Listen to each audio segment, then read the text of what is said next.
today to introduce Lucy Suchman, who for many of us really does not need an introduction. Lucy is a professor of Anthropology of Science and Technology in the Department of Sociology at Lancaster University.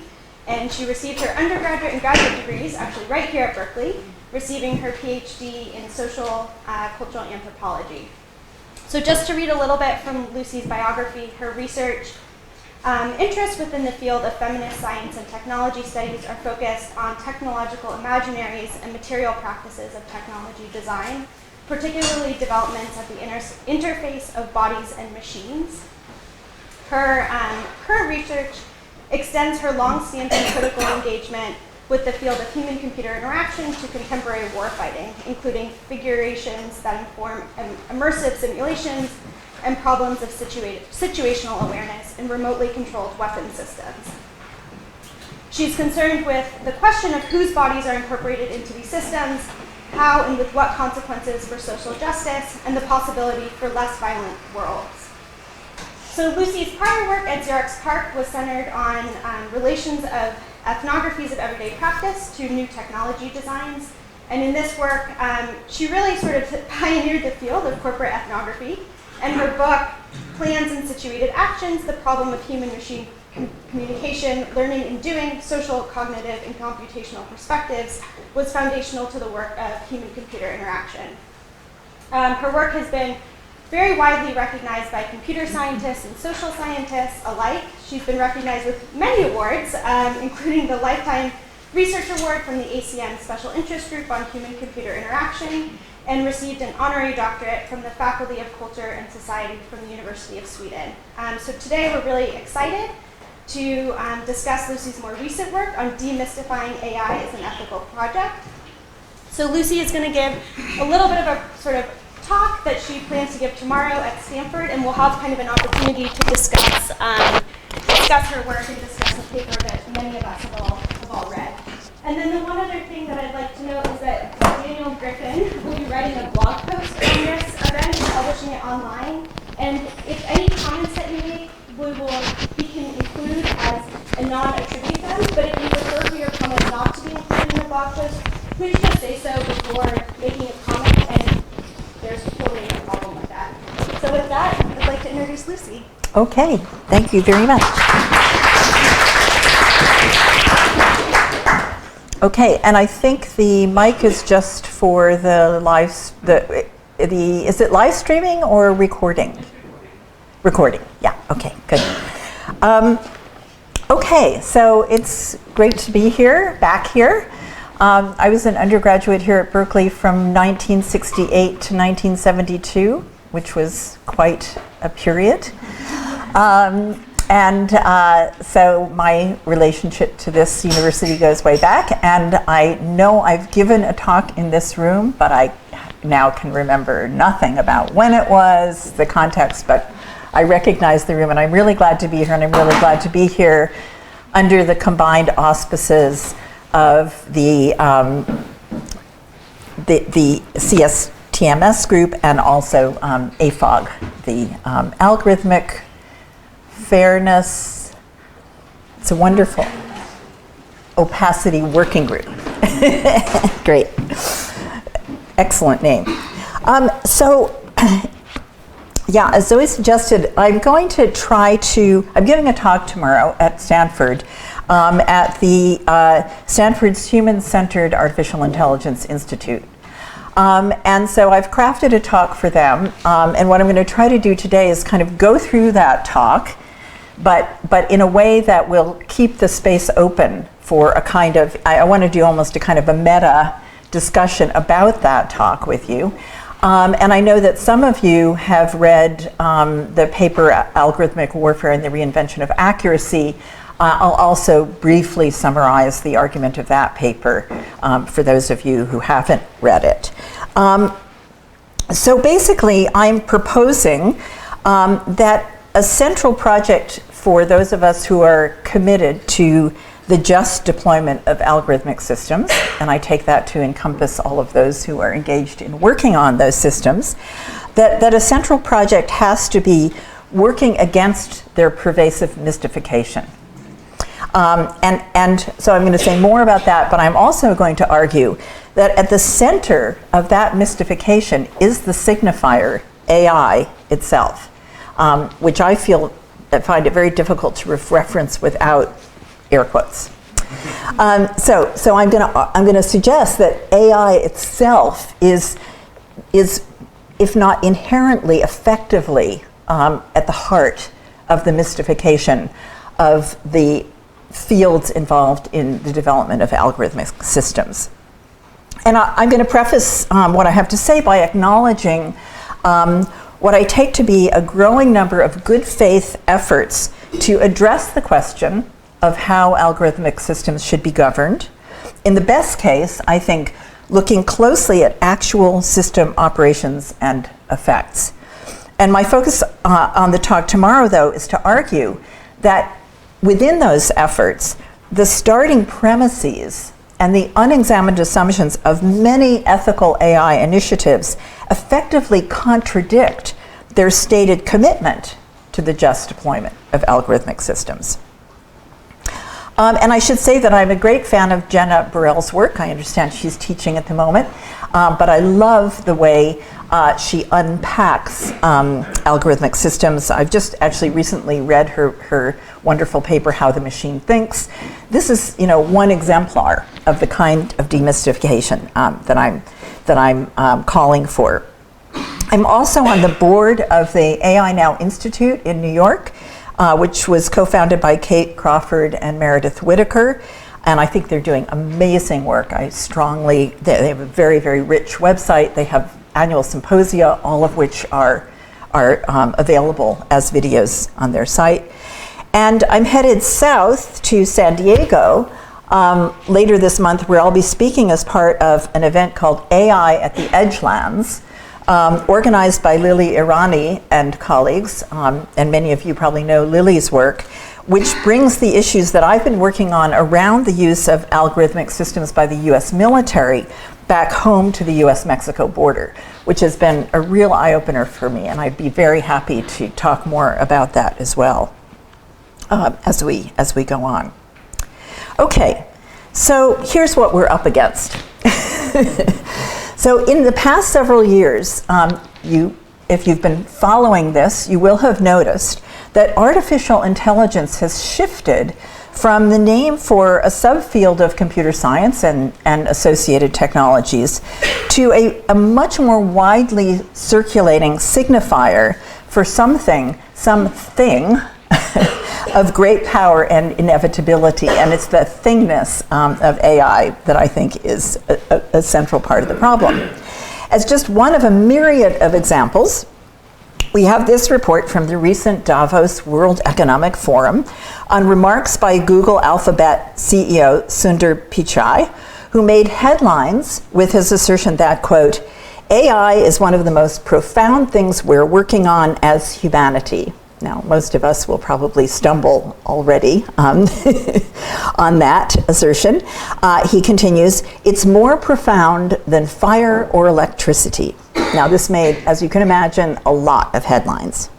Having made this claim, Pichai then went on to express his concern about the potential risks of AI, a concern that's generally taken as a mark of ethical responsibility, that kind of acknowledgement that there are risks associated.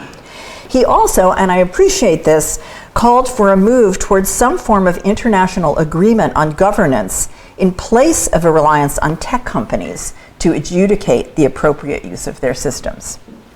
Another interesting development we could talk more about. But I want to begin by proposing that whether intentionally or not, statement of the risks of AI that are framed in terms of its enormous powers primarily serve the interests of those who are AI's promoters by reiterating again how very significant it is. As long as statements of risk reinforce the idea that AI is an autonomous and inevitable thing, they are, in my view, inherently irresponsible.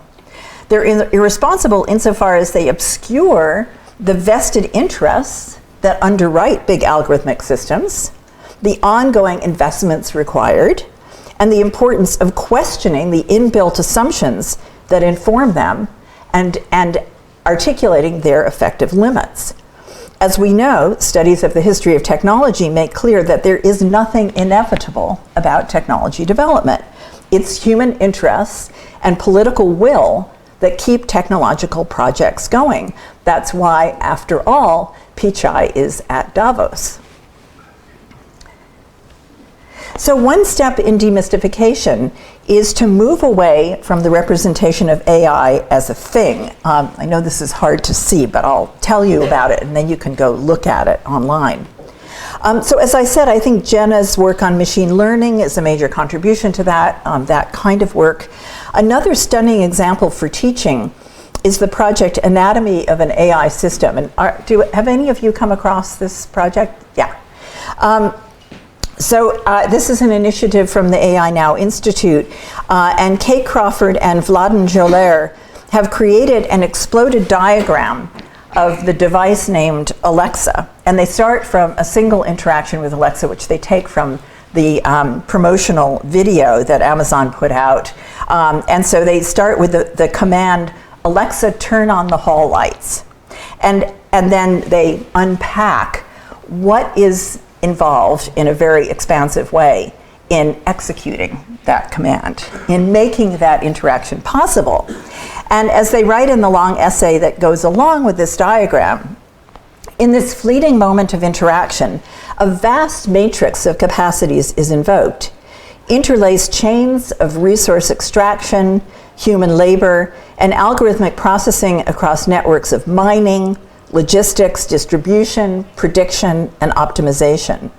The scale of this system is almost beyond human imagining. How can we begin to see it, to grasp its immensity and complexity as a connected form? And it's which this exploded diagram and the essay that accompanies it works to do. So it's an excursion that takes seriously the idea that what enables this device to work in the larger sense takes us from the lithium reserves of Bolivia and Chile and Argentina to the toxic waste dumps of Asia and across radically unequal distributions of reward. They observed that a cobalt mine worker in the Congo would need to work for 700,000 years nonstop to earn the equivalent of a single day of income for Jeff Bezos. And as they point out, quote, each object in the extended network of an AI system, from network routers to batteries to microphones, is built using elements that required billions of years to be produced. At the same time, of course, the cycles of built-in obsolescence around these devices fuel the purchase of new devices and of further unsustainable extraction. And with respect to software, they remind us that, quote, invisible labor, outsourced or crowdsourced, hidden behind interfaces and camouflaged within algorithmic processes, is now commonplace, particularly in the process of tagging and labeling thousands of hours of digital archives for the sake of feeding the neural networks. So this is a kind of exercise in non-anthropomorphic respecification, of which I think we need much more. Pushing back on the premise that figuring Alexa as a singular, gendered, smart entity, an autonomous agent, makes her more comprehensible to the user. Because this is, of course, a kind of common narrative that designers, computer scientists, software engineers, designers anthropomorphize technology because it makes it easier for us to understand them. And if they gave us technical accounts of them, we wouldn't understand those. Now, I'm going to argue the opposite, that what we need, I've sort of playfully proposed that we might have a week-long moratorium on anthropomorphizing. And everybody who works with technical systems would have to think about how to redescribe their system in technical terms. And you know, we might not get it right the first time. There might be more things that we need to understand, but it's a way of beginning a form of demystification that I think is really, really crucial. before I go on, maybe I'll just see any particular thoughts about that, or okay, I will keep going, but do not hesitate to wave a hand if something comes to you that you'd like to talk about. Okay, so we have this kind of demonstration of the anatomy of an AI system as an example of one version of what demystification might look like. So with that kind of demonstration in mind, which gives us kind of the broadest possible framing of Alexa that we can imagine, let's turn to the representations of AI that we find in statements of its responsible and ethical development. And there are many that I can choose from. There's kind of a wave of these because as there's been a huge promotion of AI, there's been pushback, and there have been a succession of ethical projects to try to create ethical guidelines, articulate ethical principles. So there are a lot that I could choose from, but I'm living actually most of the time in Canada these days. So I've picked the Montreal Declaration on Responsible AI as my example. And I'm just going to take a few passages from the preamble to the Declaration and read them with you. So it opens with this statement: "For the first time in human history, it is possible to create autonomous systems capable of performing complex tasks of which natural intelligence alone was thought capable. Processing large quantities of information, calculating and predicting, learning and adapting responses to changing situations, and recognizing and classifying objects. Given the immaterial nature of these tasks, and by analogy with human intelligence, we designate these wide-ranging systems under the general name of artificial intelligence." So I want to make 3 points about this statement. So first, what exactly is meant by autonomous systems in this context? So for the first time in human history, it is possible to create autonomous systems capable of, etc. Is there perhaps a need to qualify the technical sense of autonomy that's referenced here, whatever qualifications that might involve? Is it responsible to leave that term open to whatever the reader might understand by it? So that's the first question. Second, what's the relationship between the reference, the invocation of natural intelligence, and the list that follows? So on the one hand, I agree that the first two items on the list, so that's processing large quantities of information and calculating and predicting, presumably based on those calculations, are operations at which computers are demonstrably better than humans. On the other hand, I would argue that the next two items in the list, the first one being learning and adapting responses to changing situations, and then recognizing and classifying objects, rely on anthropomorphic analogies that actually obscure some very serious constraints on machine intelligence. So my sense is that the contingencies of changing situations still pose quite a challenge for algorithmic systems, putting it mildly. And as I'll elaborate soon in the case of algorithmic warfare, and as you know if you've read the paper, the technical adoption of the term recognition in the case of computer vision and machine learning obscures some profound differences to the human sense of that term, which has its own problematics, right? I mean, we could spend the rest of the time talking about the term recognition and what it presupposes, and the work that recognition does. So, and then finally, in what respect are these tasks immaterial? What's going on here? What rhetorical work is that we're doing? Doesn't that, again, mystify what, as the anatomy of an AI system diagram suggests, is a highly material set of operations involving extensive infrastructures of software and hardware, not to mention natural resources and human labor? And as well as being wide-ranging, are there not equally, again, limits to these systems? And if so, what are those? So the preamble continues. Artificial intelligence constitutes a major form. Now remember, this is a statement on responsible AI. Artificial intelligence constitutes a major form of scientific and technological progress, which can generate considerable social benefits by improving living conditions and health, facilitating justice, creating wealth, bolstering public safety, and mitigating the impact of human activities on the environment and the climate. Intelligent machines are not limited to performing better calculations than human beings. They can also interact with sentient beings, keep them company, and take care of them. Now, I hardly know where to begin here, other than to say that in my view, we could spend the rest of our time here qualifying the truth status of these claims. To suggest that they are self-evident is, again, in my view, deeply irresponsible. Okay, and finally, we come to this acknowledgement of the risks of this incredibly powerful thing. So, quote, however, the development of artificial intelligence does pose major ethical challenges and social risks.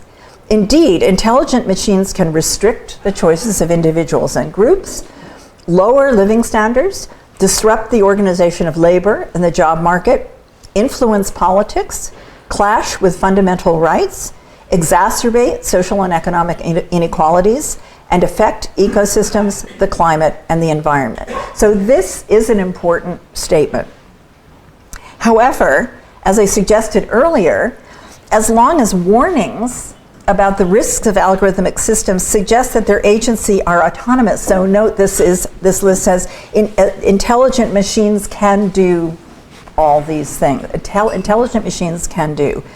They effectively reassert the power of the technology. And again, the effect of this kind of invisible hand rhetoric is to erase the workings of the vested social, economic, and political interests that are involved here.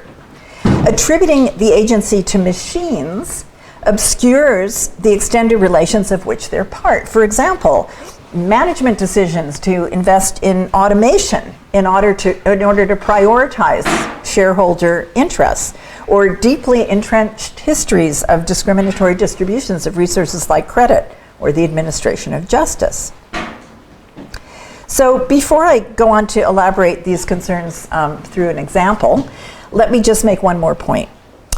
Many of the statements in the Declaration slide between references to AI and to digital or algorithmic systems. And this is another thing to sort of track. These things get used kind of interchangeably, but not. And I'm curious, we won't do it now, but what if the references here to AI were all to computational systems more broadly? Is there anything here being said about AI that would apply any less if we talked about algorithmic systems or computational systems? Again, what is the signifier of AI doing here, and for whom? That's the question. Hi, Corey. Okay. So now let me turn to the areas of AI investment that I've been engaged with most directly, which are initiatives in the incorporation of AI into military systems, and more specifically into the automation of systems that are designed to identify an imminent threat and to designate targets for the use of force. That's the sort of core problematic. And so this will be a quick synopsis of the paper that some of you read, which is coming out in the journal Critical Studies on Security. So algorithmic warfare and the reinvention of accuracy. And I think there's a couple of chairs over here if anybody wants to grab them. Okay, so I usually sort of, in the interest of full disclosure, and just so that people have this at the forefront of their minds, I say, that I'm engaged with these issues as a U.S. citizen who believes that actions undertaken in my name or in the name of security for the U.S. homeland are undermining possibilities for peace around the world, and actually I think undermining our security as well. So, here is a graph showing relative defense spending for 2018, which makes clear that the United States is the overwhelmingly dominant global military power. The US defense budget, which as we know is now over $700 billion, exceeds that of the next 8 most heavily armed countries in the world, including Russia and China. The US, as many of you know, I'm sure, maintains nearly 800 military bases around the world in 70 countries. And yet in this context, we find the continuation and the intensification of a discourse of US vulnerability, not only in the form of the so-called war on terror, which is kind of fading out a bit, but more recently of a new arms race between the US, China, and Russia, centered on the figure of artificial intelligence. So this image, which I showed earlier, is a frame from a full motion video taken by a drone positioned over an area being surveilled by the US military. And the image accompanied an article in The Guardian titled, "The Kill Chain Inside the Unit That Tracks Targets for US Drone Wars." And the article describes this distributed system of drone operators and video analysts and associated military personnel who look for persons deemed to be threats to the United States.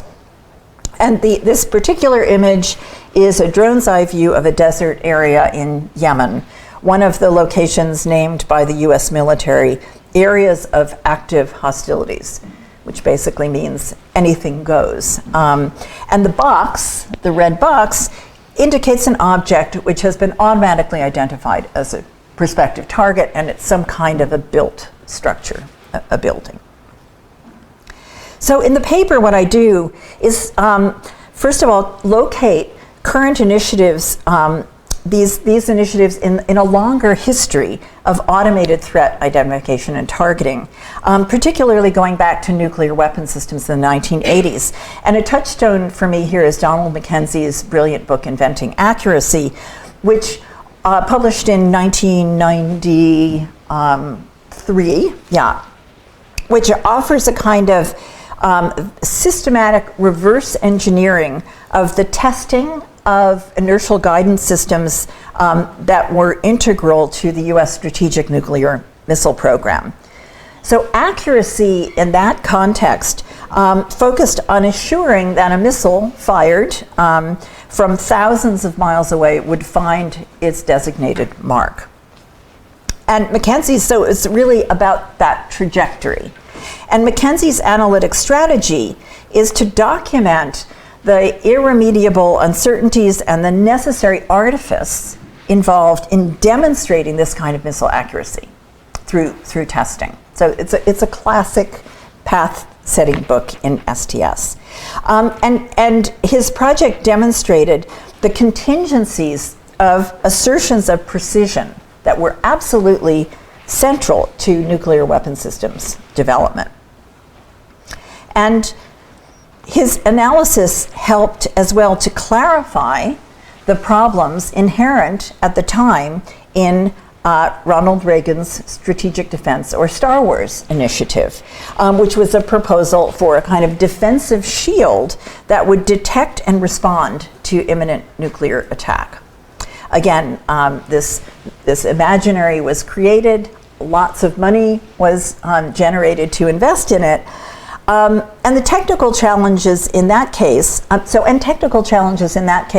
coming from the technical community, focused on the impossibility of testing under realistic conditions, and the difference between assurances that a system will act according to its specifications, so the idea of system correctness or verification in the computer science sense, and the validity of the specifications in relation to the world in which the system will actually operate.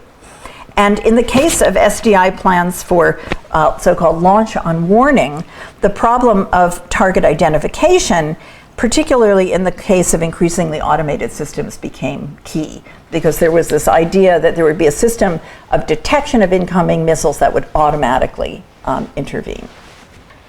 So it was back in 1981 as a PhD student here in anthropology, doing my field work at Xerox's Palo Alto Research Center, that I joined a group of researchers mobilized at PARC by a message from Severo Ornstein to PARC's anti-war distribution list.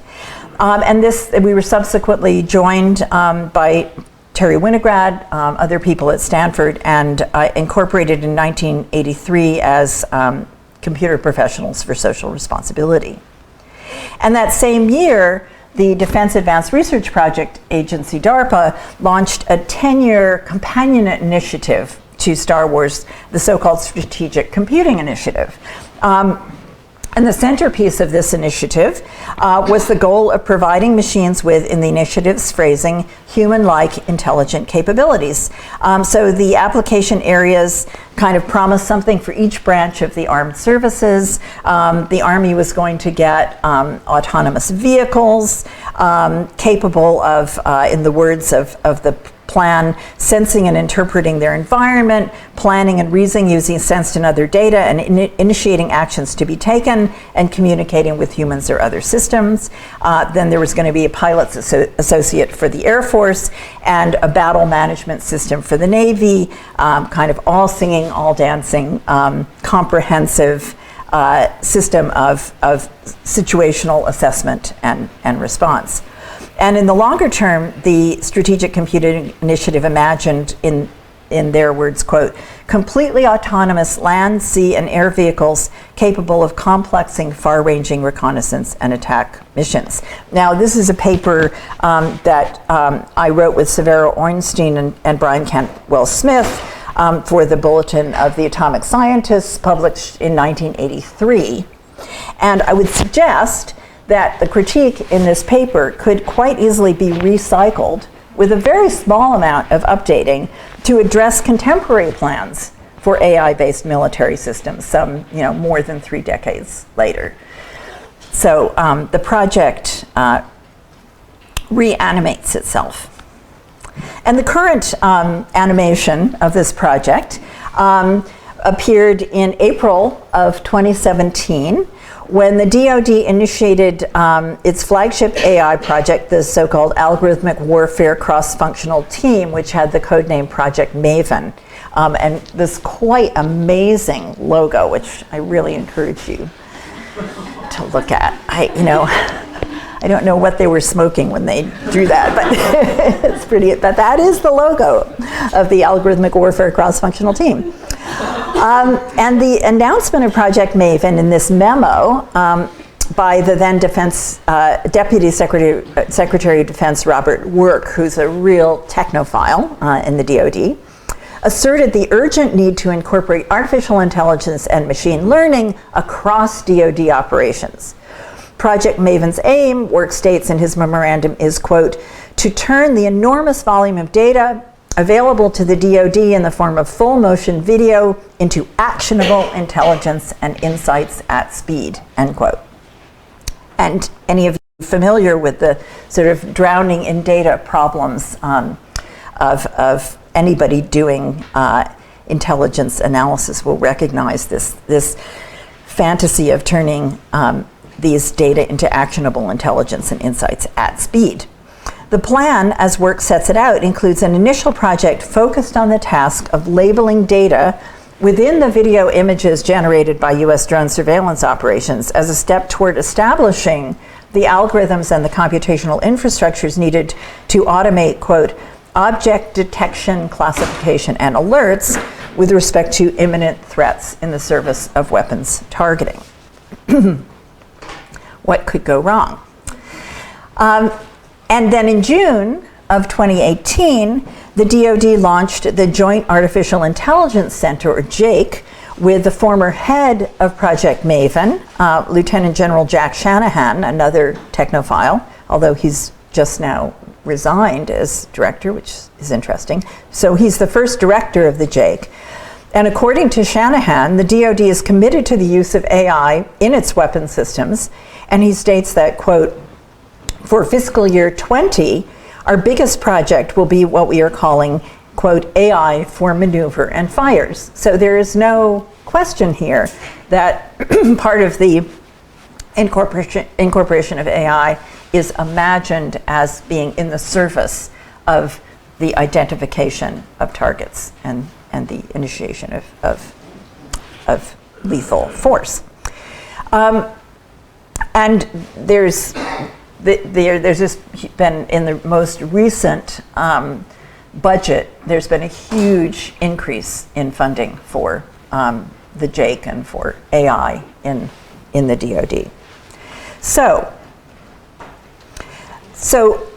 some of you may be aware there was quite an uprising on the part of Google workers because Google had a Project Maven contract, and it was sufficiently disruptive for Google and got them enough bad media that they discontinued the contract when it ran out.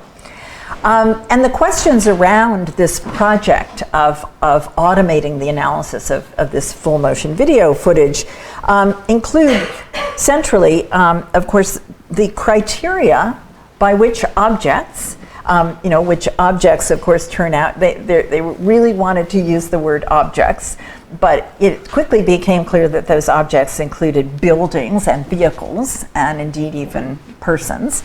So what are the criteria by which objects are identified as potential targets? There's just been an enormous amount of secrecy around this project. There was a Freedom of Information request, and the Department of Defense claimed that all 5,000 documents related to Project Maven were included critical infrastructure security information, and so couldn't be released under this FOIA. So all we know is that the trial system focused on 38 classes of objects, and they had an initial training data set of 150,000 images, and so they were working on those images through this classification of 38 categories, but we don't know much more than that about it.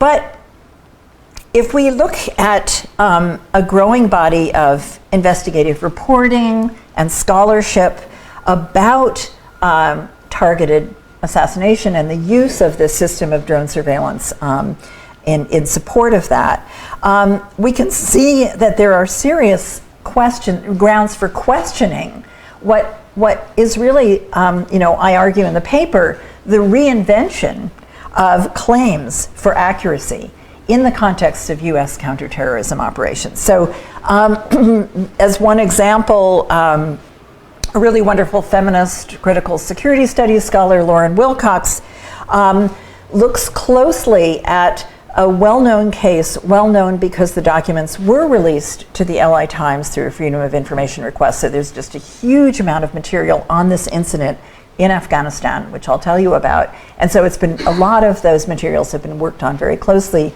by Lauren Wilcox, Derek Gregory, who some of you may know, a really amazing geographer of militarism. And so basically, this was a case in 2010 where there were 23 villagers. This is an area in Afghanistan where there were Taliban fighters. There were U.S. There was a unit of U.S. Special Operations on the ground, and there was a group of these 23 villagers who, partly because they knew there was Taliban in the area, decided to go in a convoy. They were traveling to various things, to school, to the doctor. So they decided to travel together in a convoy for safety. But they were picked up, their convoy was picked up by this distributed system of drone surveillance and US forces. And their activities were read over a period of about 3 hours. And read in a way that built up an increasing conviction that they were armed and that they were moving in the direction of the US forces.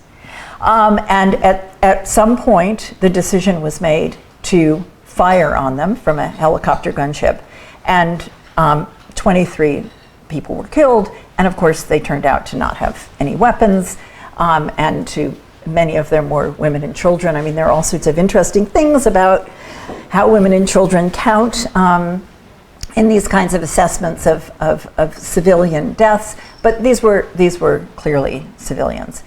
And there was, because it was very visible, the DoD undertook a very, very detailed review of all of the transcripts from all of the communications, and then those were released through this Freedom of Information Act request. So it was highly problematic for the military, highly revealing, but what it really showed, and I have this quote from Derek Gregory in the paper, which I'll just read for you. So he says, advocates have made much of the extraordinary ability of the full motion video feed from predators and reapers to provide persistent surveillance, the all-seeing eye, so that they become vectors of the phantasmatic desire to produce a fully transparent battle space. Critics, myself included, have insisted that vision is more than a biological instrumental capacity, something known very well to us as STS scholars. Seen thus, these feeds interpolate their distant viewers to create an intimacy with ground troops while ensuring that actions of others within the field of view remain obdurately other.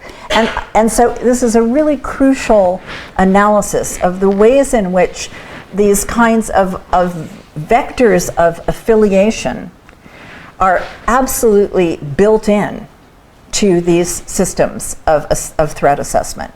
That everyone in the position of doing the surveillance is completely fixated on anyone they know who is a friend, a friendly troop on the ground, and everything they're doing is oriented. And there are other incidents where we can see this. So we have this sort of lines of affiliation that profoundly shape the way seeing gets done.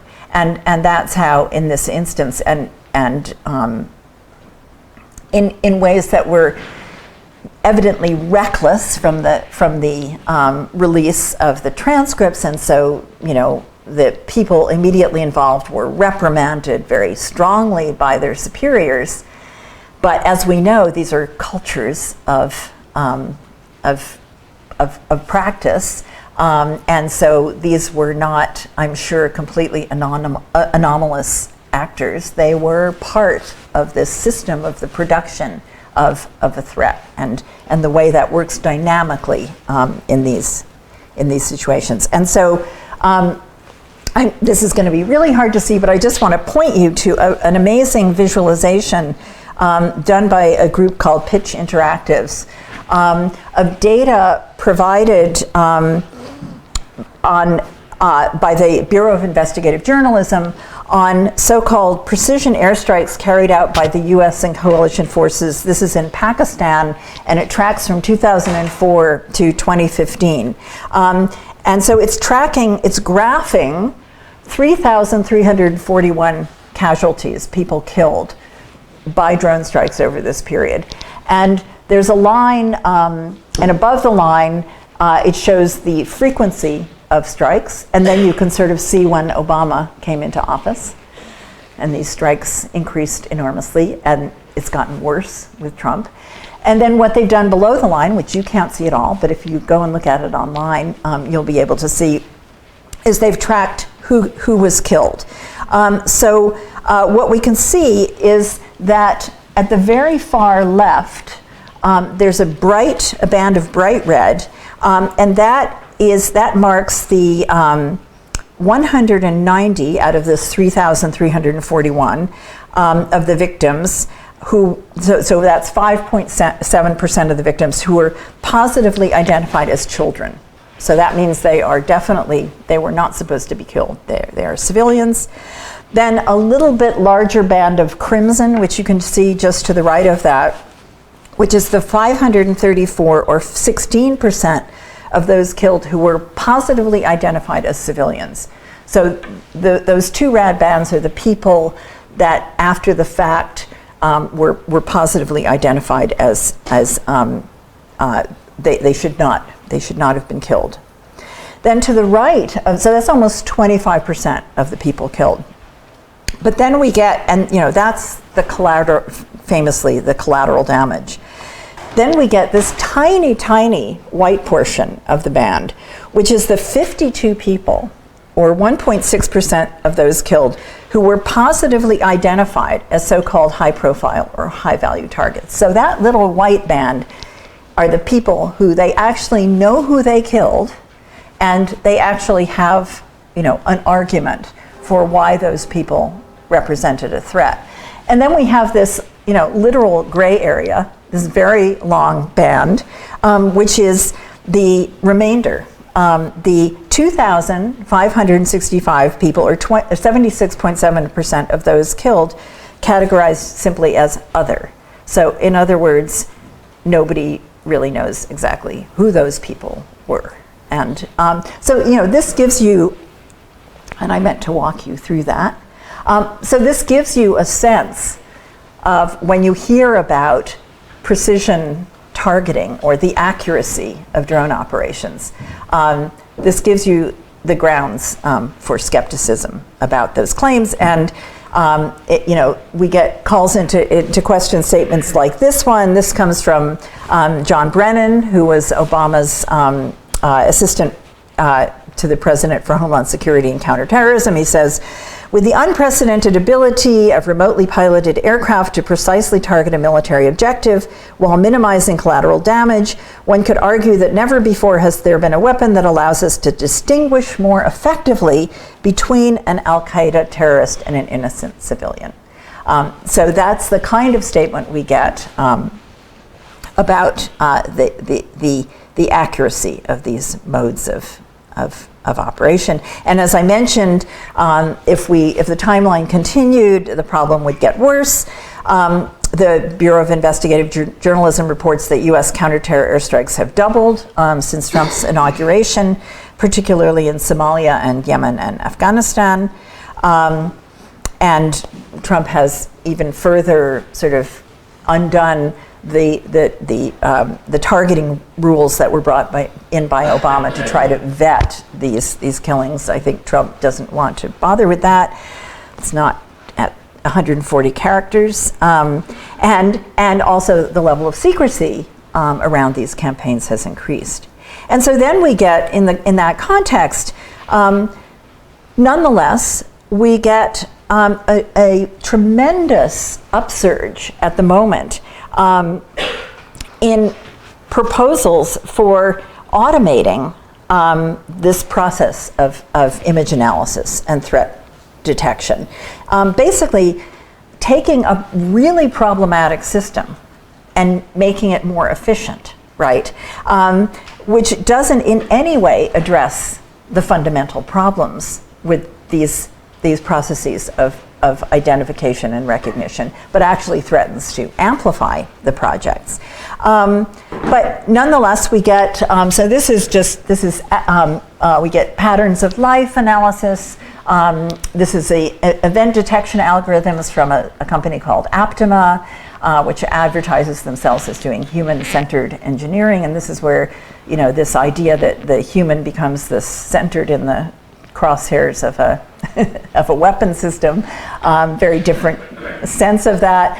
Okay, so event detection algorithms, and what they're claiming is that they doing constant surveillance of an area, say in Afghanistan or Yemen, they can begin to develop a sense of the normal everyday activities, and then the event detection algorithm is looking for anomalous events, anomalous patterns on the ground. Now, if you start to think about walking around and having to think about what you might do that would appear anomalous outside of the norm from a surveillance system that has weapons that are targeted on you, that's a pretty high level of insecurity to live under, and we have very, very little vetting of the kind of normative assumptions and and frameworks that are being applied in these kinds of pattern of life or event detection processes. Okay, so I'm going to just do 2 more slides, one of which, so this is an interesting moment where Eric Schmidt, in a keynote address at the Center for a New American Security, which is a think tank that's very, very closely connected to the DoD. So this is their Global Securities Summit in November of 2017. Eric Schmidt, as you probably know, former Google CEO, but also now chair of the Defense Innovation Board, which is a group set up to facilitate relations between Silicon Valley companies and the DoD.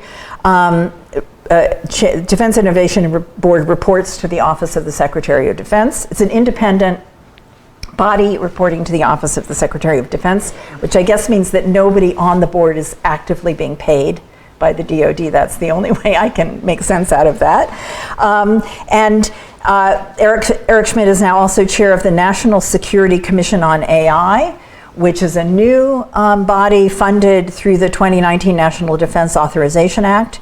And so he's on this panel, and he cites, they're talking about the Google resistance to Project Maven, because everybody got just really, really worried about the fact that Silicon Valley workers, they don't recognize that they have an obligation to participate in the defense of the homeland, and they're making things difficult. And so Schmidt says, he cites this resistance as, quote, a general concern of somehow the military-industrial complex using their stuff to kill people incorrectly, end quote. But he then goes on, and I think briefly, okay, bless your heart, Eric, you're in my project of demystification, because he goes on to explain the problem of machine learning when applied to what he characterizes as the abnormal. And he says, but the other thing that's worth saying is that these algorithms, at least today, require a great deal of training data. And when I say a great deal, I mean like millions of entries in the matrices, billions of pieces of data. So the classic example, people will say, well, why can't you figure out terrorism? Well, the good news, terrorism is very rare. Thank you, Eric. Says, right? So it's much, much harder, if you will, to apply AI to that problem. Whereas trying to understand traffic, right, as an example of something that occurs every day, is far, far easier because you have so much training data. End quote. So let me say, again, that this is, I think, just what we need. And yet, notwithstanding those reservations, he, in the same address, cites Project Maven very approvingly as a project that, in his words, quote, combines a lot of these very clever systems under Shanahan's leadership. And Fortune magazine, in an article in 2019 titled 3 Ways AI is Making You Safer, reports that Project Maven, the Pentagon's most high-profile AI initiative, aims to use machine learning algorithms to identify terrorist targets from drone footage. So that sort of premise continues uninterrupted 2 years after Eric Schmidt has made this statement. Okay, so I'm going to, when I come to the end of a talk, I always feel like I've got to, okay, what's the alternative? Like, how could it be otherwise? Who do we align ourselves with? And sometimes I put up an image of Google workers protesting, either protesting Project Maven or protesting immigration policy. But in this case, I'm turning to Andrew Bacevich, and I don't know if any of you know him. He's a retired Army colonel, defense security academic, author of many books on American foreign policy, and co-founder of the Quincy Institute for Responsible Statecraft, which in its mission statement says, quote, promotes ideas that move U.S. foreign policy away from endless war and towards vigorous diplomacy in the pursuit of international peace, end quote. And in a recent interview, and so this is one of his recent books, The New American Militarism. And in a recent interview, he elaborates. He says, "We think there is a need to introduce a different perspective in the debate over US national security policy. We are anti-war. We are not anti-military. We are not isolationists. We're in favor of dialogue, creative diplomacy to try to solve problems and advance the cause of peace.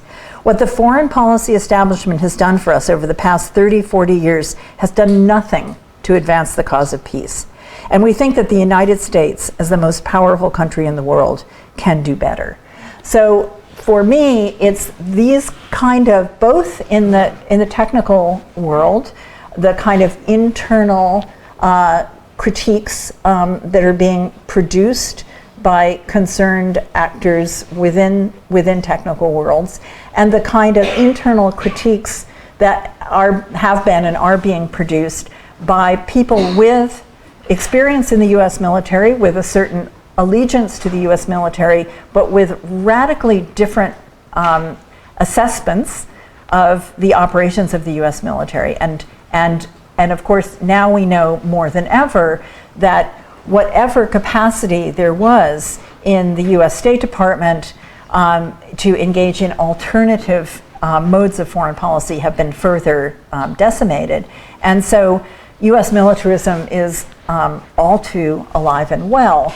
And I think, these are the kinds of alliances that we need, and that we need to constantly be listening for the kind of invocations of technical formations like AI as the technological solution that it's a classic case where the problem is seen as an accelerating arms race with Russia and China, because the war on terrorism has kind of lost its steam, and now we're back into superpowers. So it's the arms race with Russia and China, with AI at the center of that, and endless statements of that kind of circular kind that say everything is speeding. We've got to automate because everything is going faster and faster, and so we've got to automate because everything's going faster and faster. A self-fulfilling performative prophecy, if there ever was one. So that's the kind of discursive and material, rhetorical and practical in terms of investment trajectory that I'm trying to do everything I can to sort of interrupt. And I would love to hear your thoughts.